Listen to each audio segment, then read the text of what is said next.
Comment l'urbanisme est utilisé comme arme en Palestine. Ce qui se joue en Palestine ne relève pas uniquement du militaire ou du sécuritaire. Une grande partie du conflit se déroule à travers l'espace lui-même. La manière dont on construit, dont on interdit de construire et dont on découpe le territoire. Ici, l'urbanisme n'est pas neutre, il devient un instrument de domination et d'occupation. En Cisjordanie, tout commence par le découpage administratif issu des accords d'Oslo. Près de 60% du territoire est classé en zone C, c'est-à-dire placé sous le contrôle total israélien. Dans ces zones, les Palestiniens doivent obtenir des permis de construire délivrés par l'administration israélienne. Selon les données compilées par l'Organisation des Nations Unies pour la coordination des affaires humanitaires, moins de 2% des demandes palestiniennes de permis y sont acceptées. Concrètement, cela signifie que construire une maison, une école ou une infrastructure d'eau devient presque impossible légalement. Cette impossibilité produit une conséquence directe, la destruction. Toujours selon les Nations Unies, plus de 8500 structures palestiniennes ont été démolies en Cisjordanie depuis 2009, entraînant le déplacement forcé de dizaines de milliers de personnes. Ces démolitions ne visent pas seulement des logements,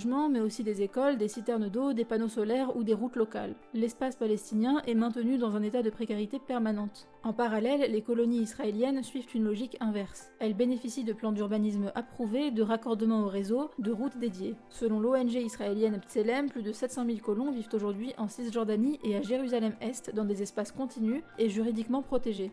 Les routes qui relient ces colonies sont souvent interdites ou fortement restreintes aux Palestiniens, ce qui fragmente encore davantage le territoire. L'urbanisme crée ainsi une géographie à deux vitesses. À Jérusalem-Est, la planification urbaine joue aussi un rôle central. Les autorités municipales ont historiquement limité les zones constructibles pour les Palestiniens, alors que la population augmentait fortement. Résultat, surpopulation, construction jugée illégale, puis démolition. Selon Human Rights Watch, des dizaines de milliers de Palestiniens de Jérusalem-Est vivent aujourd'hui sous la menace permanente de perdre leur logement à cause de politiques de zonage restrictives.